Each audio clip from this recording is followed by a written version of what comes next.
आज हमारी वीडियो दिन में शुरू हुई है और सिलसिला ये है कि ये वाला रोड, इसका सबसे पहले मैं आप लोगों को बता दूं, उसके बाद फिर हम लोग टॉपिक पे चलेंगे कि आज का टॉपिक क्या है। रोड ये है, अल्लाह भला करे, आपका हरमैन से तरीक मदीना का बीच में इंटरसेक्शन है। और अगर हम यहाँ से सीधा चले जाते हैं तो हज टर्मिनल आ जाता है।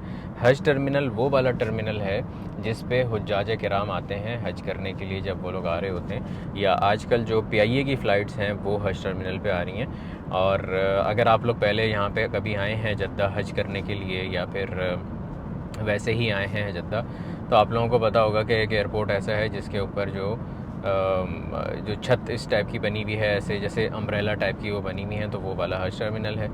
प्लस ये कि अल्लाह भला करे आपका, अगर हम यहाँ से भी मैं इंटरसेक्शन ले रहा हूँ मदीना मुनव्वरा रोड का, मदीना मुनव्वरा नहीं जा रहा हूँ मैं, जद्दा जा रहा हूँ, मतलब मेन शहर। अभी तो वैसे जद्दा में ही हूँ लेकिन मेन शहर जा रहा हूँ, और वहाँ पे मैं जा रहा हूँ शार कुरैश स्ट्रीट पे।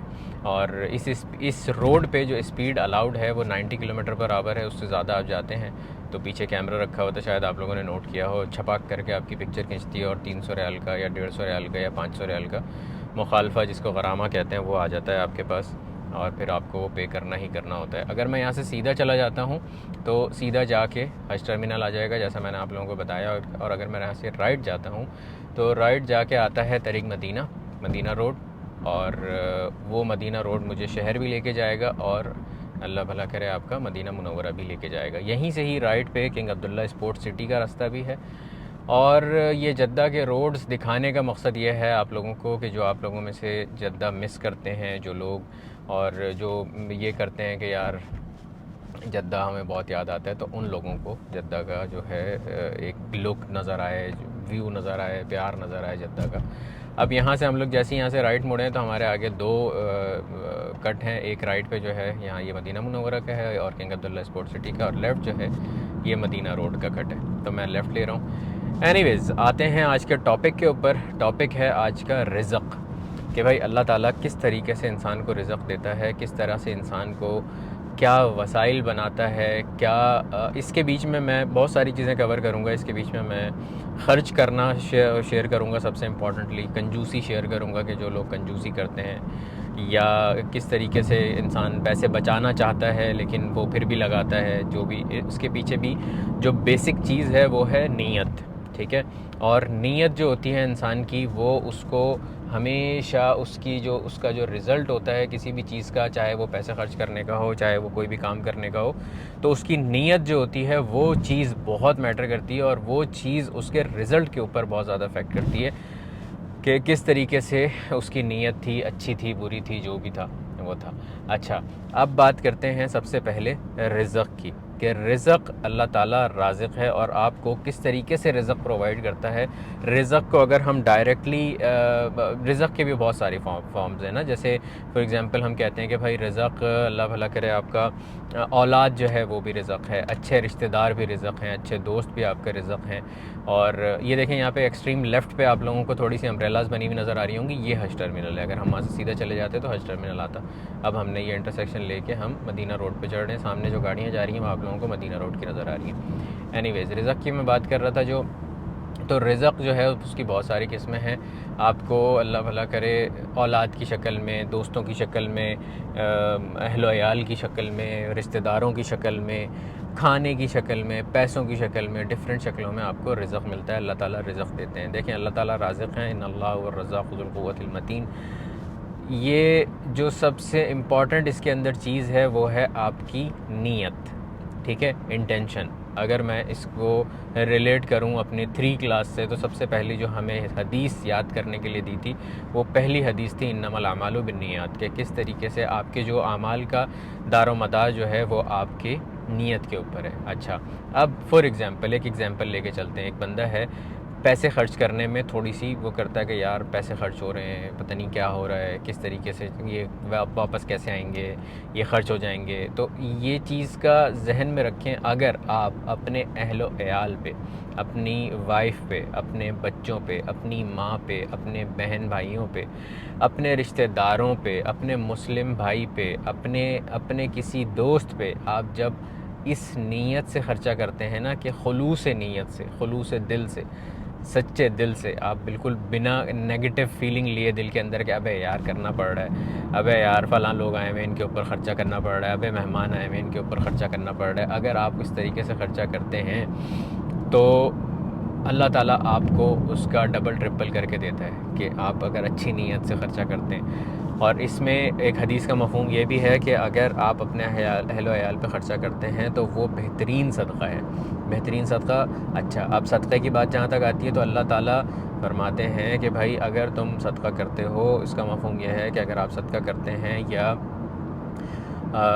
सदक़ा करना अगेन अल्लाह ताला को कर्ज़ा देना भी होता है, ठीक है। तो अल्लाह ताला आपको अज़आफ़म मुज़ाअफ़ा मतलब उसको मल्टीप्लाई करके आपको वापस करते हैं, ठीक है। तो कभी भी अपने प्यारों पे, अपने घर वालों पे, अपने रिश्तेदारों पे, अपने आए घर मेहमानों पे ख़र्चा करने से पहले कभी भी ये मत सोचना कि यार ये पैसे ख़त्म हो जाएंगे, ये पे ख़र्चा कर दिया मैंने इनके ऊपर तो कंजूसी कर लेना। अल्लाह ताला आपको कहाँ से वो पैसे वापस देते हैं, वो रिज़्क़ वापस देते हैं और मल्टीप्लाई करके देते हैं, ये आपको अंदाज़ा भी नहीं हो सकता। जिस घर में मेहमान आते हैं ना, उस घर के अंदर रहमतें आती हैं। तो कभी भी किसी भी शख्स को, किसी भी मेहमान को आने से रोकना नहीं, कभी भी ये मत करना। अक्सर ऐसा होता है, मैंने देखा है ये चीज़ कि भाई अक्सर ख़वातीन या वो इस तरह से कर लेती हैं कि यार घर में बड़े वो आ रहे हैं, मेहमान आ रहे हैं, फ़लाँ आ रहे हैं और यार ख़र्चा होगा, वो होगा। तो उस चीज़ को बहुत ख़याल करें कि नहीं, जब कोई मेहमान आपके घर आता है तो वो बरकतें, रहमत लेके आता है। जो भी ख़र्चा आप उसके ऊपर करते हैं अल्लाह ताला उसको एज़ अ सदका काउंट करते हैं और आपको वो मल्टीप्लाई करके वापस होता है और वो बड़ी मतलब उसके अंदर बरकतें होती हैं। अब आते हैं ज़रा लालची लोगों के ऊपर, लालची या कंजूस लोगों के ऊपर। कंजूस लोग ना हमेशा अपनी ही आप कह लें कि वो जिसे कहते हैं ना परेशानी, अपनी ही परेशानी में परेशान रहते हैं। किस तरीके से कि भाई यार यहाँ पैसे खर्च ना हो जाएं, वहाँ पैसे खर्च ना हो जाएं, ये पैसे इधर ना चले जाएं, ये पैसे उधर ना चले जाएं, ये बंदा हमारे घर आया है तो ये ज़्यादा खाना ना खा ले।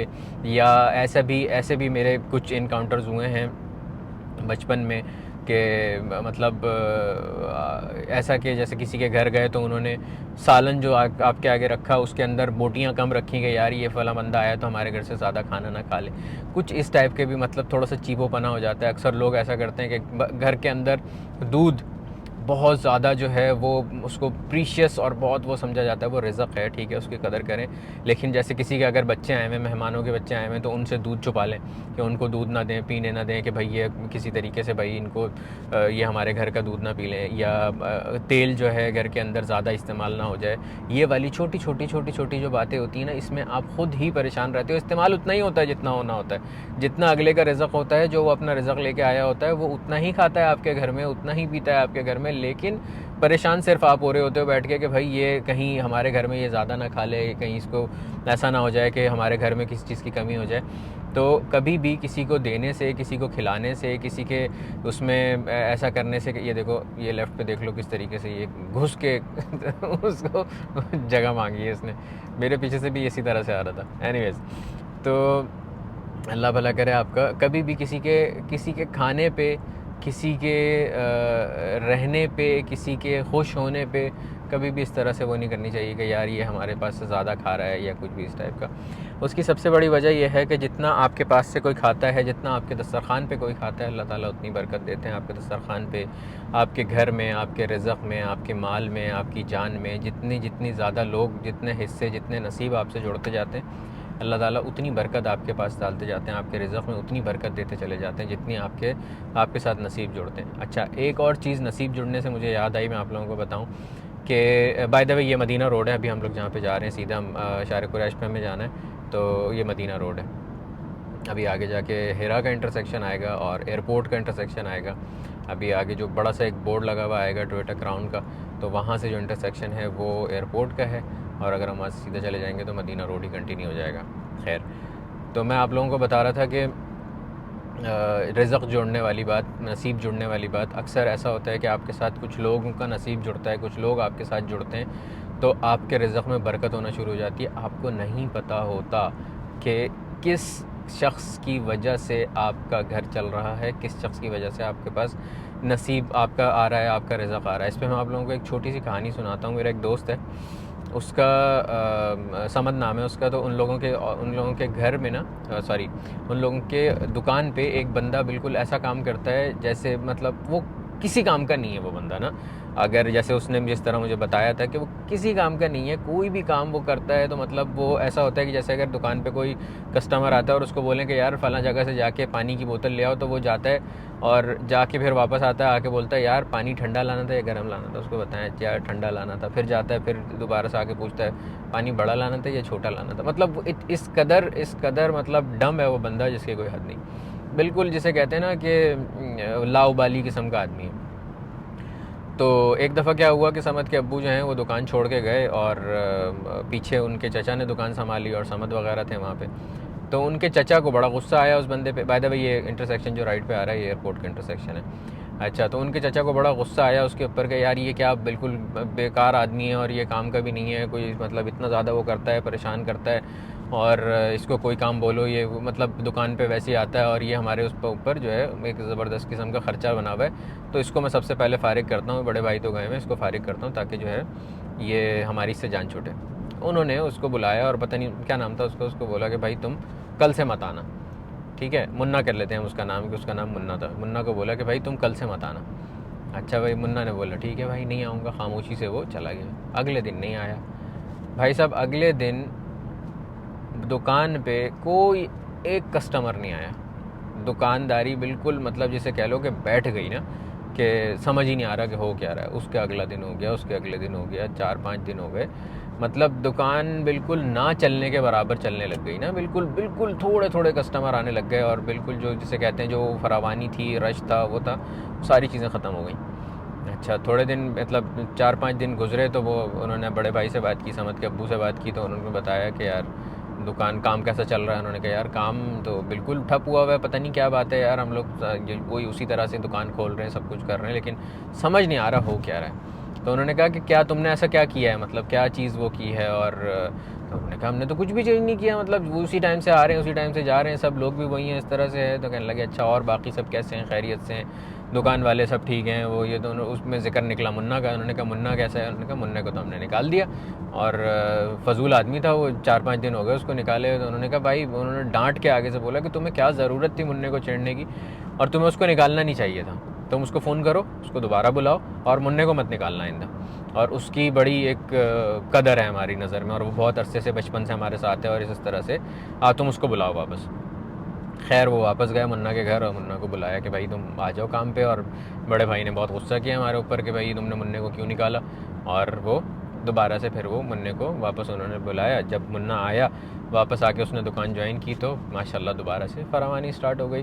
तो आपको नहीं पता कि किसके नसीब से कितने घर खा रहे हैं। हो सकता है आप जिसको बिल्कुल फ़जूल समझ रहे हो, जिसको बिल्कुल फ़ारिग समझ रहे हो, जिसको बिल्कुल यानी किसी भी काम का ना समझ रहे हो सकता है कि अल्लाह ताला उसी के नसीब से आपको रिज़्क़ दे रहे हो। ठीक है आपकी मेहनत है, ठीक है आपका कारोबार है, ठीक है आपकी इन्वेस्टमेंट है, हर चीज़ है, लेकिन क्या पता कि अल्लाह पाक आपको किसके नसीब से दे रहे हैं। बाय द वे ये जो कुबरी हम चढ़ रहे हैं, कुबरी कहते हैं पुल को, ब्रिज को, जो ब्रिज हम ये चढ़ रहे हैं ये राइट पे फ्लाई ओवर को भी कहते हैं। तो राइट पे और लेफ़्ट पे जो है शार हिरा है। यहाँ पे फूड स्ट्रीट है पूरी, खाने पीने की और डिफरेंट दुकानें वगैरह भी हैं। किसी दिन इंशाल्लाह मैं आप लोगों को यहाँ पे भी लेके चलूँगा, लेकिन हमारा जो इंटरसेक्शन है वो इसके बाद वाला है जो कि है कुरैश स्ट्रीट का। वहाँ पे मेरी एक मीटिंग है तो उधर जाना है मुझे। खैर, तो भाई किसके नसीब का आपको रिज़्क़ आ रहा है आपको नहीं पता। आपके घर अगर कोई मेहमान आता है तो आप उसको अच्छे से मतलब सर्व करें, ऐसे सर्व करें कि भाई मतलब बिना किसी एक्सपेक्टेशंस के। ज़रूरी नहीं है कि आपके इसके अंदर बहुत एक गंदी चीज़ जो मैंने देखी है और बहुत ज़्यादा मैंने वो देखा है कि जब आपके अपने घर वाले आते हैं, फॉर एग्ज़ाम्पल मैं मर्द के पर्सपेक्टिव से अगर बात करता हूँ, तो मेरे अपने घर वाले जब आएँ तो मैं बहुत ज़्यादा ख़र्चा भी करूँ और बहुत ज़्यादा खाने का एहतमाम भी करूँ, सब वो करूँ। क्यों? क्योंकि मेरे अपने घर वाले हैं। और जहाँ मेरी बेगम के घर वाले आने की बात हो गई, जहाँ किसी की बेगम के घर वाले आने की बात हो गई, तो बस वहाँ पे ये हो गया कि कम से कम एक सालन बना लो, एक चिकन में सालन बना लो, शोरबा ज़्यादा कर देना, बोटियाँ ज़्यादा कर देना, ये कर देना, वो कर देना, छोटी बोटियाँ बनवा लेना। ये इस टाइप के जो चीपो बने होते हैं ना, इससे क्या होता है कि आपके रिज़्क़ के अंदर कमी होती है और आप तो परेशान होते ही होते हैं, कॉम्प्लीमेंट्री फ्री में आप परेशान होते हैं। लेकिन उससे क्या होता है कि आपके खाने से, आपके रिज़्क़ से, आपके घर से बरकत ख़त्म हो जाती है ये चीपो बना करने से, कि भाई ये इस तरह से नहीं करना, एक सालन बना लेना, ये नहीं करना, मतलब कि अगले के लिए वो जो डिस्क्रिमिनेशन कहते हैं ना जिसको, कि आपका जो रवैया है वो सबके लिए सेम नहीं है। अगेन इस पे ये वाली बात भी है कि आप अपने लिए वो दूसरे के लिए वो पसंद करो जो आप अपने लिए पसंद करो, ये हदीस का मफहूम है। तो अगर आप अपने लिए ये पसंद करते हो कि भाई हमें बिरयानियाँ खानी हैं, हमें कढ़ाइयाँ खानी हैं और हमें अच्छे वो खाने हैं, अपने घर वालों के लिए आप अच्छी चीज़ वो करते हो, तो आप दूसरों के लिए भी वो करो, ताकि दूसरे भी जब आपके घर आएँ उनका पेट भरे तो आपको वो दुआ दे के जाएँ। और दुआ ना भी दें तो अल्लाह तो देख रहा है ना, अल्लाह ताला तो देख रहा है कि उसके बंदों को आपने खाना खिलाया है। आप ये छोड़ दें कि वो कौन है, क्या है, किस तरीके से है, लेकिन आप उसको भरपूर खाना खिलाएं, आप उसका खातिर मदारत करें, उसको चाय पिलाएं, उसको पानी पिलाएं, उसको पूछें कैसे। फॉर एग्जांपल आपके घर कोई बंदा आता है, कोई प्लम्बर आता है, कोई काम वो करने के लिए आता है, सर्व करने के लिए आता है, उसको जूस पूछ लें, कोई कुछ नहीं जाता यार, कोई 2 रियाल का, 3 रियाल का या 100 रुपये का, 150 रुपये का, अगर आपने उसको जूस पिला दिया तो कोई मसले की बात नहीं है। अल्लाह ताला उसकी बरकत से आपके उसमें रिज़्क़ ही देगा। मतलब ऐसा नहीं है कि वो होगा कि भाई हमारे कोई पैसे कम हो गए या कुछ इस टाइप का हो गया। आप जो भी कोई शख्स आपके घर आता है, कुछ नहीं कर सकते, एक ठंडे गिलास का पानी पिला दें उसको। इन चीज़ों का ख्याल रखें, ये बहुत बहुत इंपॉर्टेंट चीज़ें होती हैं। प्लस अखलाकियात जो होती हैं ना भाई साहब, वो बहुत इंपॉर्टेंट होती हैं। अखलाक जो होता है ना इंसान का, वो बहुत इंपॉर्टेंट होता है। अगर आपका अखलाक अच्छा होगा ना तो ये अखलाक में ही आती हैं ये वाली सारी चीज़ें, क्योंकि बद अखलाक इंसान कभी भी, मतलब ऐसा नहीं हो सकता कि वो बहुत सखी हो और लेकिन बद अखलाक है, ऐसा नहीं हो सकता। मतलब अखलाक वाला इंसान ही जो होता है वो सखी भी होता है और वो कंजूस नहीं होता। इस तरह से करके अखलाक वाले कंजूस भी होते हैं, मतलब ये वाला भी पार्ट है। ऐसा नहीं है कि जो अखलाक वाला है वो फरावानी से खर्च करता है। तो हाँ, इसराफ़ ना करें। ऐसा ना हो कि मतलब जो चीज़ आपकी एक चीज़ में हो सकती है आप उसमें 10-10 चीज़ें वो करने लग जाएं जस्ट इसके लिए कि भाई हम बहुत फरावानी कर रहे हैं। नहीं, ऐसा मतलब भी नहीं है। आप फरावानी रखें, मतलब आप मेरा मतलब समझ चुके हैं, मकसद समझ चुके हैं जो मैं आपको बताना चाह रहा हूँ। खैर, मैं शार कुरैश पे पहुँचा हूँ। ये राइट पे रोमांसिया रेस्टोरेंट है, और रोमांसिया रेस्टोरेंट की गेम जो है वो अल्लाह भला करे आपका मंदी वंदी इस टाइप की गेम है। और बस यहाँ पे जो है मैं थोड़ा गलत आ गया शायद बातों में, मुझे यहाँ से राइट लेके जाना है। तो मैं आप लोगों को सड़कें भी दिखाता रहता हूँ। अभी जब मीटिंग करके निकलूँगा ना मैं, तो फिर मैं मज़ीद इस बारे में बात करूँगा और मज़ीद इस बारे में कंटिन्यू रखूँगा बात को अपनी, कि बहुत सारी ऐसी और चीज़ें भी हैं जो बहुत ज़रूरी होती हैं हमें करने के लिए, और वो हम प्रैक्टिस नहीं कर रहे होते। अच्छा, अखलाक से मैं आप लोगों से रिलेटेड बात कर रहा था कि अखलाक जो होता है ना इंसान का, वो बहुत बहुत मायने रखता है। क्योंकि जब दुनिया से इंसान जाता है ना तो उसका जो जिस्म होता है वो तो सबसे पहले कब्र में उतरता है ना। वो वाली बात है ना, अलगर्ज़ ये सब का मंशा है कि दुनिया से मिटाओ इसको, कि बस जल्द से जल्द इसको दुनिया से कटाओ, कि बस किसी तरह से ये दुनिया से ख़त्म हो जाए, इसको दफना दो, जला दो, जो भी करना है इसके साथ, जिस भी मज़हब का है ये, इसको उस हिसाब से ख़त्म वो करो, ख़ात्मा करो इसका। लेकिन बस ये है कि ये अब दुनिया में ना रहे। तो दुनिया से जिस्म तो इंसान का सबसे पहले चला जाता है, जिस पे उसका सबसे ज़्यादा नाज होता है, सबसे ज़्यादा वो होता है कि भाई हम बहुत ज़्यादा, हमारा अच्छा जिस्म है, हमारा बहुत ज़्यादा, हम तगड़े आदमी हैं, मसल्स हैं, फलां हैं, ढिकां हैं। लेकिन वो चीज़ सबसे पहले ख़त्म होती है दुनिया से। जैसी आपकी ये फूक निकलती है ना, सांस निकलती है ना, जैसी एक सांस जाती है फिर दोबारा वापस नहीं आती जब ये अल्लाह के हुक्म से, तो फिर उसके बाद सीधा सीधा जो है वो जिस्म बिल्कुल अकड़ने लग जाता है थोड़ी सी देर के बाद। और फिर आपके अपने ही जो आपको चूम रहे होते हैं वही ये कहते हैं कि इसमें से बदबू आ रही है और इसको जल्दी से बस दुनिया से मिटाओ। तो पीछे पता क्या रह जाता है? जिस्म तो आपका ख़त्म हो गया, चला गया, पीछे रह जाता है आपके अखलाक। सबसे इम्पॉर्टेंट, शदीद शदीद जिसे कहते हैं ना, आपके अखलाक रह जाता है। और आपने नोट किया होगा, आपने देखा होगा, जब भी कोई शख्स दुनिया से जाता है तो सबसे पहले क्या बात होती है कि यार बहुत अच्छा आदमी था, बहुत अच्छी औरत थी, बहुत अच्छे बात करती थी, बहुत अच्छा बात करता था, अखलाक इसका अच्छा था। या ऑन दी अदर हैंड ये भी कहा जाता है कि अबे यार बस कहना नहीं चाहिए, वो कहना नहीं चाहिए करके सब बातें बोल देते ना, कहना नहीं चाहिए, बहुत ही बग़ैरत आदमी था, कहना नहीं चाहिए, बहुत ही बदतमीज़ आदमी था, बद अखलाक आदमी था। इस टाइप की बातें बहुत ज़्यादा मतलब सरगर्म होती हैं जनाज़ों पे कि भाई कहना नहीं चाहिए, लेकिन यार बंदा अच्छा नहीं था, कहना नहीं चाहिए, बेईमान आदमी था। लेकिन वो कहना ना चाहिए करके सब बात कह देते हैं, और फिर उसके बाद जो है वो अखलाकियात से गिर जाती हैं बातें ना। खैर, मैं पहुंच चुका हूं अपनी मीटिंग के उस पर। मैं मीटिंग करता हूं, फिर मीटिंग करने के बाद आके आप लोगों से बात कंटिन्यू करता हूं। आप लोग जो हैं मेरे साथ ही हैं, और अल्लाह भला करे। क्या हो गया? हाँ, आप लोग मेरे साथ ही हैं, फिर इंशाल्लाह मैं आके वापस कंटिन्यू करता हूँ। मतलब आप लोगों के लिए तो 1 सेकंड में ट्रांजिशन आएगी और चेंज हो जाएगी बात। मीटिंग हो गई है, भाई वापस आ गया है, जहाँ पे आप लोगों को छोड़ के गया था बिल्कुल वहीं से वीडियो स्टार्ट हो रही है। और टाइम बज रहा है 5।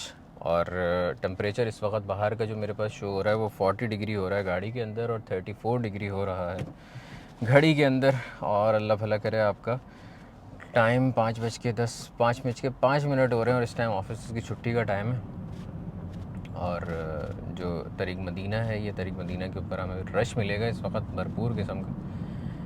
और बात मैं कर रहा था आप लोगों से रिज़्क़ की, कंजूसी की और फरावानी की, सदक़े की, इन सब चीज़ों से रिलेटेड। तो अभी एक ऐसा ज़बरदस्त सीन हुआ मीटिंग के अंदर। वो जो बंदा मुझे मिला उसने मुझे बताया, मतलब जिसके थ्रू मुझे आगे काम मिलने वाला है इंशाअल्लाह, जो मीटिंग करके आया हूँ मैं, जिसके थ्रू जो हम सर्विसेज प्रोवाइड करेंगे, सारा कुछ करेंगे, मतलब वसीला वो बना। आपको नहीं पता चलता कि कौन कहाँ से कैसे वसीला बने आपके लिए।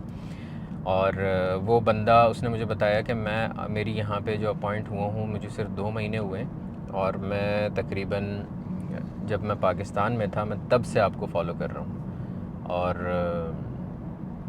देख लो सुभान अल्लाह कि कब, मतलब उसने जब मुझे फ़ॉलो किया होगा तो शायद ही सोचा हो कि यार मैं इनको कोई काम दूंगा, या जब उसने मुझे फ़ॉलो किया होगा तो मैंने शायद ही सोचा होगा कि ये बंदा स्पेसिफ़िकली मुझे काम देगा, या इसके थ्रू मुझे काम मिलेगा, या मुझे रिज़्क़ मिलेगा इसके थ्रू। सुभान अल्लाह।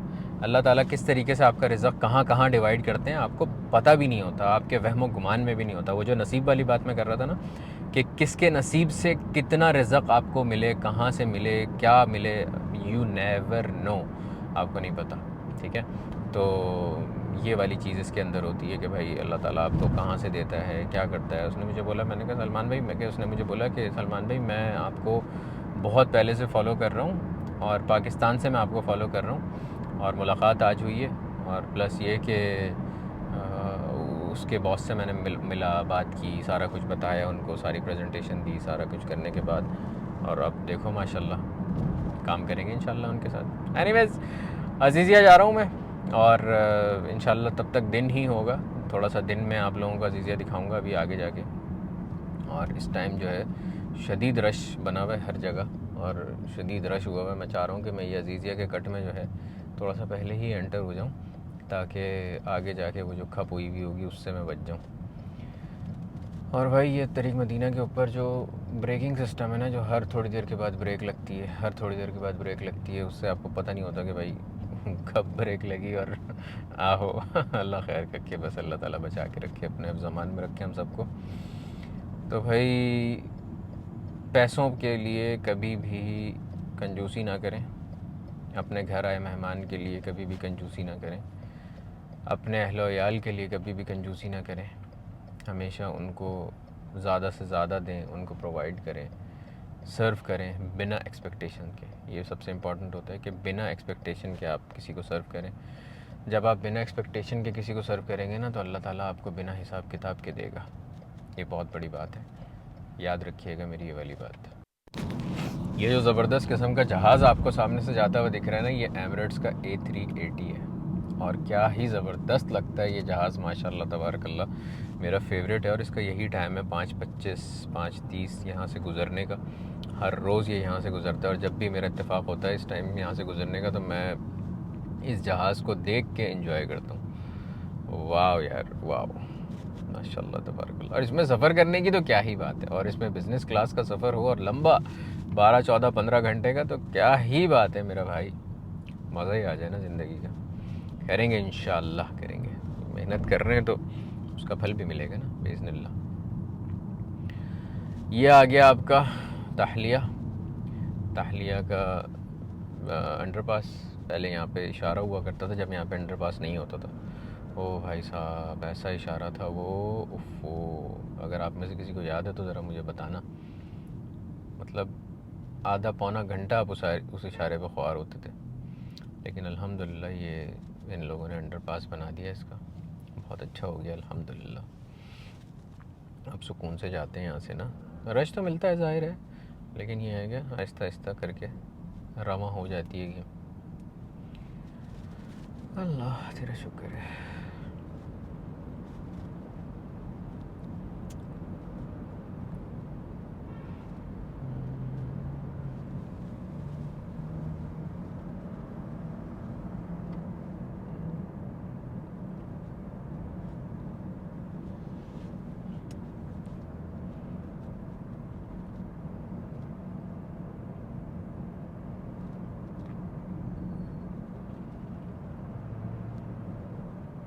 अब दहलिया के अंडरपास से निकल के हम लोग जाएंगे राइट, ठीक है। राइट क्यों जा रहे हैं? क्योंकि सबीन का कट लेना है और हमें अजीज़िया जाना है। ये राइट पे जो सामने बिल्डिंग नज़र आ रही है ना, ये सब अजीज़िया की बिल्डिंग्स हैं। तो हम यहाँ से राइट जाएंगे और राइट जाने के बाद आगे से यू टर्न करके आएंगे, क्योंकि यहाँ से भी जा सकते हैं, अंडरपास से भी जा सकते थे, लेकिन वो फिर आगे रश ही मिलता। मुझे स्कूल के पास जाना है असल में, अपने ज़बरदस्त किस्म का PISJ के पास जाना है मुझे। हाँ, क्या हो गया? सॉरी। ये कोने पे अलबेग बना हुआ था, इसकी रेनोवेशन हो रही है इसलिए टूटा हुआ है। ये हम लोग आ चुके हैं शार सबीन पे।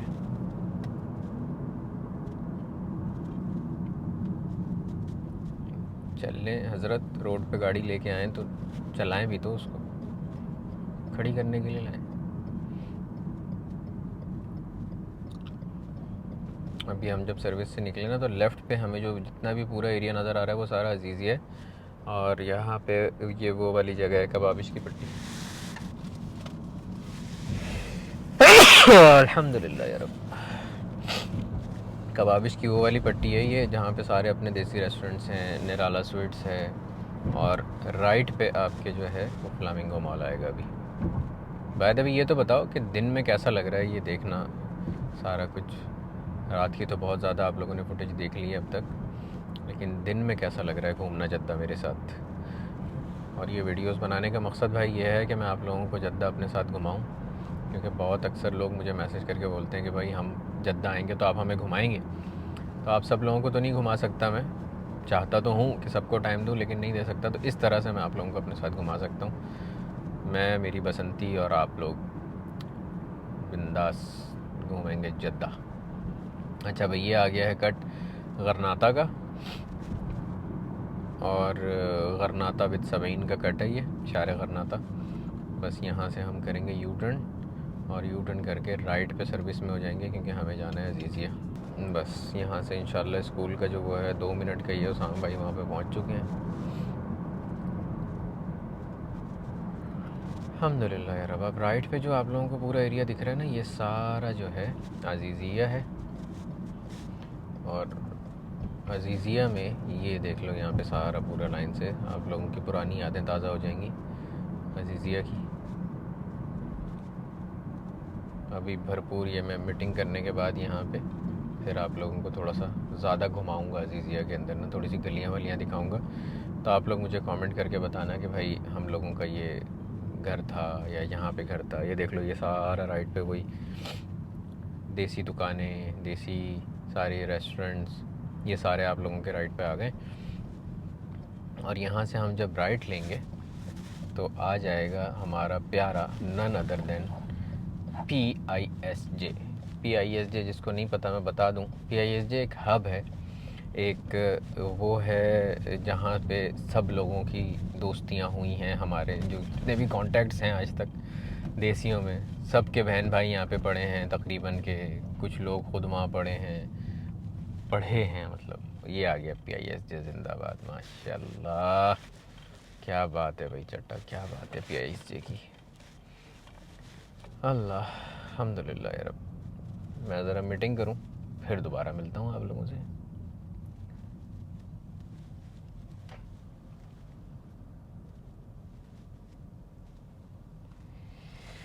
हाँ हाँ।